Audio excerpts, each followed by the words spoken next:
Morning, students. So, today we will read the first lesson of Footprints Without Feet, class 10th, and the name of our lesson is A Triumph of Surgery, and it is written by James Herriot. So, let's start our text.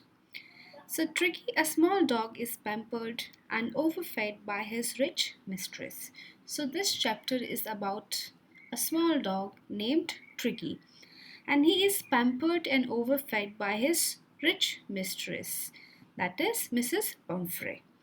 He falls seriously ill due to his over pampering and overfeeding, and his mistress consults a veterinary surgeon. So, does he perform an operation? So, does the surgeon named Dr. Herriot he performed an operation on Tricky, or does the dog recover? So, these are the questions in front of us. So, now we'll read out the text and we'll find out the answers to these questions. So, see your first paragraph. I was really worried about Tricky this time. So, the narrator, Dr. Herriot, he starts telling us that how he was worried about Tricky, a pet dog. I had pulled up my car when I saw him in the street with his mistress, and I was shocked at his appearance, and he had become hugely fat like a blotted sausage with a leg at each corner. The narrator, Mr. Herriot, stops his car as he sees Tricky with his mistress on the road, as the narrator is shocked to see Tricky because he looks like a blotted sausage. His eyes bloodshot and rheumy, stared straight ahead, and his tongue lolled from his jaws. He has become very fat. His eyes are red and watery. Mrs. Pumphrey hastened to explain. He was so listless, Mr. Herriot. He seemed to have no energy. I thought he must be suffering from malnutrition. So I have been giving him some little extras between meals to build him up. Some malt and cod liver oil and a bowl of Horlicks at night to make him sleep, nothing much really. So Mrs. Pumphrey, Tricky's owner, starts giving explanations. She told Mr. Herriot that she thought that Tricky was malnourished because he did not have any energy and excitement. She told him that she used to give him malt, cod liver oil, a bowl of Horlicks at night, apart from his regular meals, so that he could sleep at night. Although she gave him so much to eat, she says that she doesn't give him much to eat. And I did you cut down? And did you cut down on the sweets things as I told you? Now, the narrator asked her if she had cut down on the sweets as he had asked her to do, to which she replies that she did it for a while, but she felt that he was getting weaker, because of which she had to stop being so harsh with him. He does love cream cakes and chocolates, so I can't bear to refuse him. Also, she says that she is unable to refuse him cakes and chocolates, as those were his favorite thing. I looked down again at the little dog. That was the trouble. Tricky's only fault was greed. He had never been known to refuse food. He would tackle a meal at any hour of the day or night. Then the narrator understood Tricky's problem. The dog was very greedy and could eat at any time of the day. He did not know how to say no to food when his stomach was full. And I wondered about all the things Mrs. Pumphrey hadn't mentioned. Are you giving him plenty of exercise? Well, he has his little walks with me, as you can see, but Hodkin, the gardener, has been down with lumbago, so there has been no ring throwing lately. The narrator also thought to himself of all the things that Mrs. Pumphrey would not have mentioned, which she fed Tricky. Again, the narrator asked Mrs. Pumphrey whether Tricky was exercising, to which Mrs. Pumphrey replies that she does take him out for walks once in a while, but he is not playing his ring throwing exercise as the gardener who takes him out to play is not coming these days because of pain in his lower back.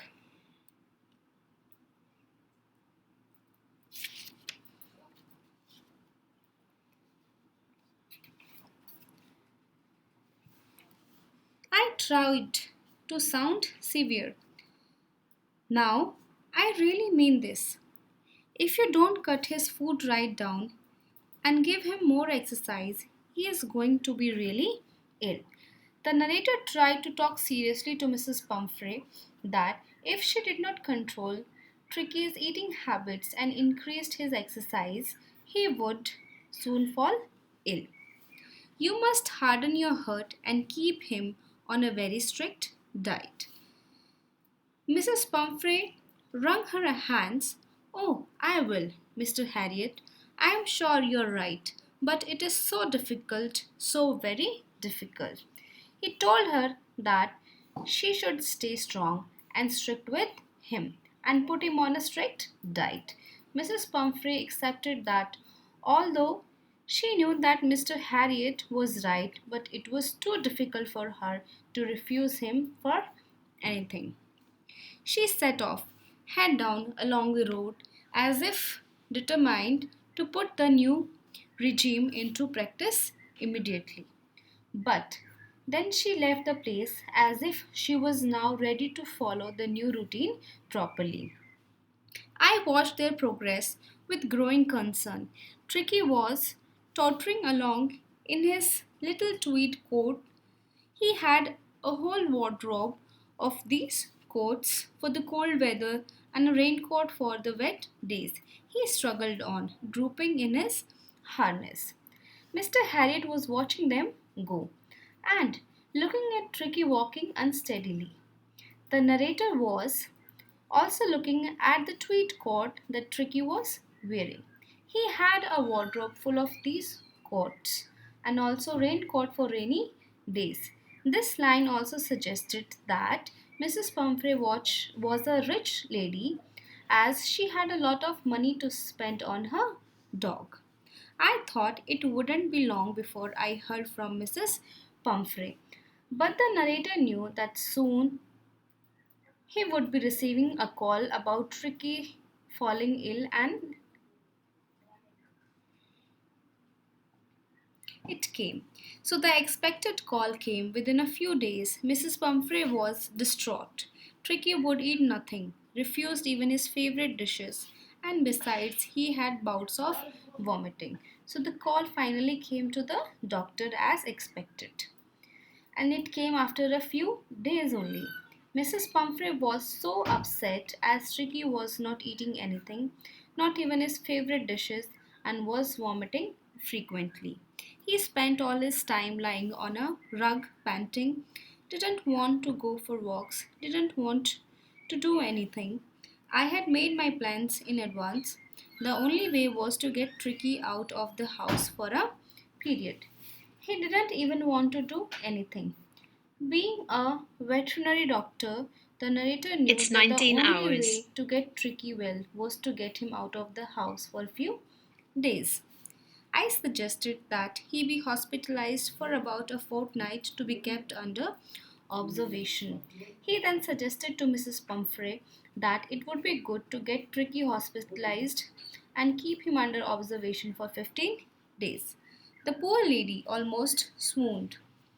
She was sure he would pine and die if he didn't see her every day. Upon hearing this, Mrs. Pumphrey nearly fainted. She was sure that if Tricky did not see her every day, he would surely die. But I took a firm line. Tricky was very ill, and this was the only way to save him. In fact, I thought it best to take him without delay, and followed by Mrs. Pumphrey's wailings, I marched out to the car carrying the little dog wrapped in a blanket. But the narrator kept his words. He told her that this was the only option as Tricky was very ill.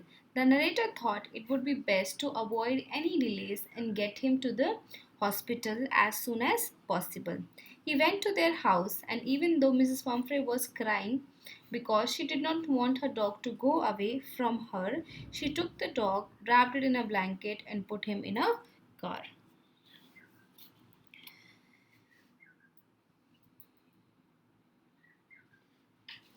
The entire staff was roused, and maids rushed in and out, bringing his day bed, his night bed, favorite cushions, toys, and rubber rings, breakfast bowl, lunch bowl, supper bowl. Realizing that my car would never hold all the stuff, I started to drive away. The maids were then woken up and asked to get out all of Tricky's stuff. His staff included things like his day bed, night bed, favorite cushions, toys, rubber rings, breakfast bowl, lunch bowl, and his snack bowl.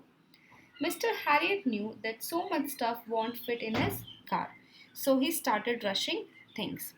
As I moved off, Mrs. Pumphrey, with a despairing cry, threw an armful of the little coats through the window. So, as the doctor was living with Tricky, Mrs. Pumphrey threw a lot of coats with that Tricky used to wear in the car. I looked in the mirror before I turned the corner of the drive. Everybody was in tears. Out on the road, I glanced down at the pathetic little animal gasping on the seat by my side. I patted the head, and Tricky made a brave effort to wag his tail. Poor old lad, I said. You haven't a kick in you, but I think I know a cure for you. So, as the narrator was turning the car, on the turn he saw through the rear mirror that everyone was crying. He patted the little helpless animal, who responded by wagging his tail. The narrator then thought and told Tricky that he knew that Tricky did not have any energy, but he surely had a way to get him better. At the surgery, the household dogs searched round me. As soon as they reached the hospital, all the other dogs gathered around the doctor. Tricky looked down at the noisy pack with dull eyes and, when put down, lay motionless on the carpet.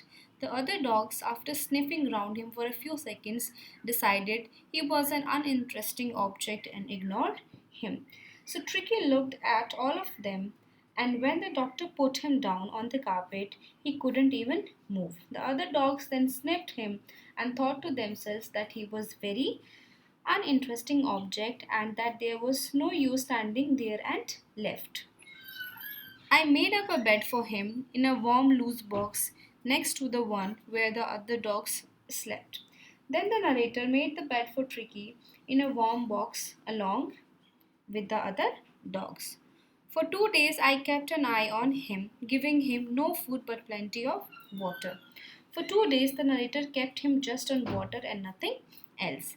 At the end of the second day, he started to show some interest in his surroundings, and on the third, he began to whimper when he heard the dogs in the yard. On the second day, he roamed around looking at the place around him, and on the third day,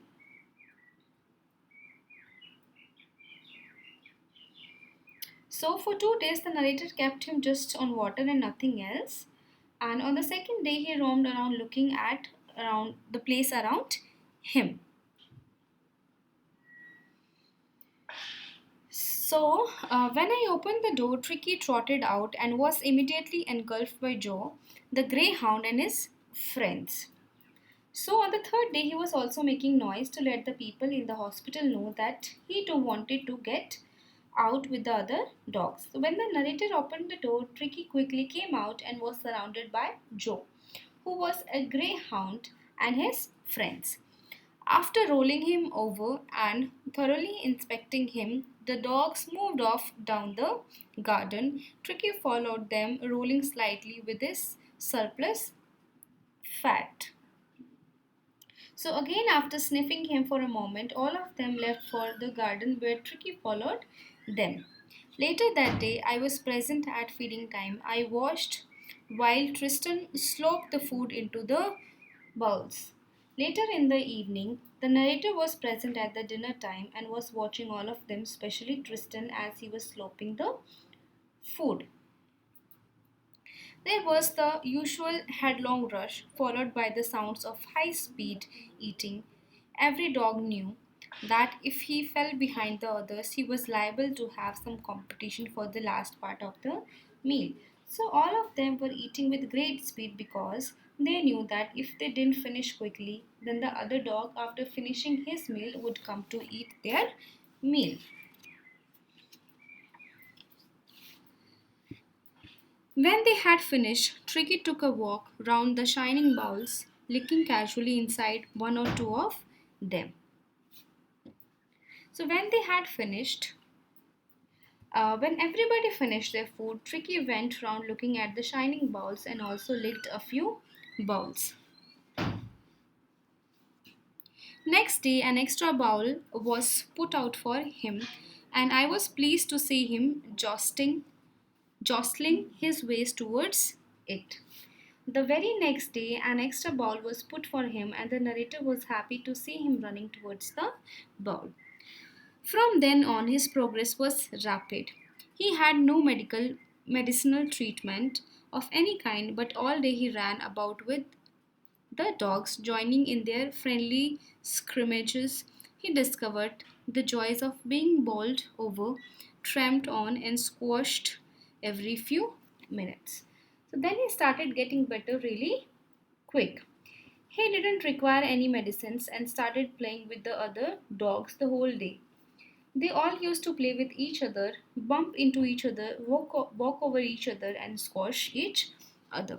He became an accepted member of the gang, an unlikely, silky little object among the shaggy crew, fighting like a tiger for his share at meal times and hunting rats in old hen house at night. He had never had such a time in his life. So all the other dogs accepted him as a family member, although he was very different from others as he was very well taken care of by his owner, and the others were not. He also used to fight for his meals with his fellow dogs who were much larger in size than him. At night, he would also hunt rats in the hen house he was enjoying, as he had never done such things before. All the while, Mrs. Pumphrey hovered anxiously in the background, ringing a dozen times a day for the last bulletins. So, all this while, Mrs. Pumphrey used to call more than 12 times a day to inquire about Tricky. I dodged the questions about whether his cushions were being turned regularly or his correct coat worn according to the weather, but I was able to tell her that the little fellow was out of danger and convalescing rapidly. So Mr. Harriot used to avoid questions about the coats, beds, etc., but he told her that Tricky was doing very good and was recovering very fast. The word convalescing seemed to do something to Mrs. Pumphrey. Mrs. Pumphrey wanted Tricky to recover fast.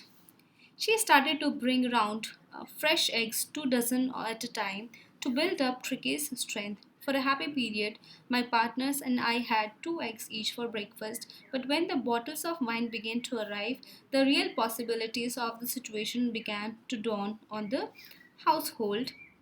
It was to enrich Tricky's blood. Lunch became a ceremonial occasion with 2 glasses of wine before and several during the meal. So she started sending 2 dozen eggs every day for him. But Mr. Harriot and his partners would have 2 eggs each for breakfast.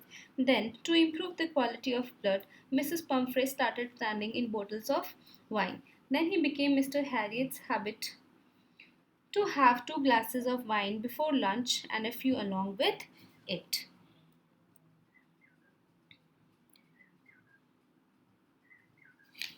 So we could hardly believe it when the brandy came to put a final edge on Tricky's constitution. For a few nights, the fine spirit was rolled around, inhaled, and reverently drunk. So Mrs. Pumphrey started sending in brandy. At the time, Mr. Harriet was not able to believe that Mrs. Pumphrey actually wanted them to give brandy to Tricky. They shared it amongst themselves. They were days of deep content, starting well with the extra egg in the morning, improved and sustained by the midday wine, and finishing luxuriously round the fire with the brandy. Some days Mr. Harriot used to feel very happy as he would start his day with extra eggs. Then he would have a few glasses of wine in the afternoon and then ending the day with brandy in the evening. It was a temptation to keep Tricky as a permanent guest, but I knew Mrs. Pumphrey was suffering, and after a fortnight felt compelled to phone and tell her that the little dog had recovered and was awaiting collection. Because of all the things that were being sent for Tricky, Mr. Harriet was really tempted to keep him as a permanent guest at the surgery.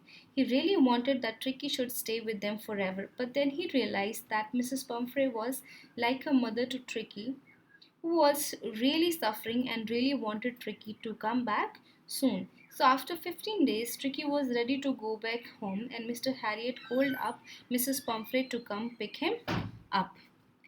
Within minutes, about 30 feet of gleaming black metal drew up outside the surgery. The chauffeur opened the door, and I could just make out the figures of Mrs. Pumphrey, almost lost in the interior. Her hands were tightly clasped in front of her, her lips trembled. Oh, Mr. Harriet, do tell me the truth. Is he really better? Yes, he is fine. There's no need for you to get out of the car. I'll go and fetch him. So within a few minutes, a long black car came outside.